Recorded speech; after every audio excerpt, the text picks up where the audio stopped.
Oswald Clint assumed leadership of Sanford C. Bernstein's oil and gas exploration and production team in 2011.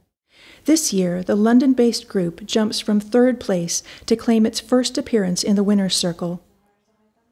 Although many forecasters are predicting a sharp fall in oil prices, these analysts hold a contrarian view.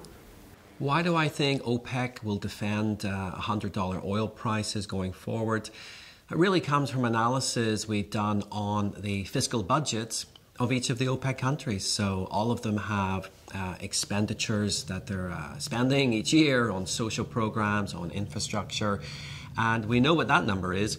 We know how much oil they produce, and we know the current oil price. So we can work out, do the revenues from selling oil cover those expenditures? And if oil prices were lower, they wouldn't cover those expenditures. So we feel if that scenario actually happened, they would take action to, let's say, rein in oil output, which would increase the oil price if such a correction, a downward correction in oil price was to happen. That's a bit more mathematical, theoretical, but also the reason I say this is because back in 2009, late 2008, oil prices did decline quite violently. And what we noticed by tracking tankers coming from the Persian Gulf is that they literally stopped coming out of the Persian Gulf with crude oil for the global market. And we just feel, either from theory or from practice, that if we did see a big sustained oil price correction below $100 oil, then we would see these nations take some action. The key global issues that I'll be watching this year are increasing every year, but primarily what I'm looking at is oil demand, principally coming from the emerging market regions, but also demand coming back from countries like Europe, where demand has been terrible for the past 5 years. There are signs that it could be stronger in 2014. And then the next part of the equation is supply. And we do have a new increase in oil output and supply from North America, and it's going to be crucial to watch the sustainability of that growth and how many more years we can expect that supply to keep coming.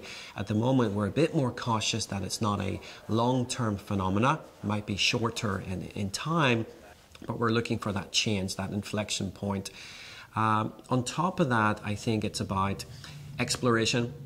Most of the companies are still trying to find more oil and gas every day, but they're going into new areas, primarily the Arctic region, which hasn't been explored until this point. So we're going to see some action there. The question is there oil and gas up there? And how expensive is it to bring it to the market? And I think the final one is shale, which many people have heard about today, is being searched for in most of the other international areas outside of North America. So very slow, lots of experimental drilling and exploring happening.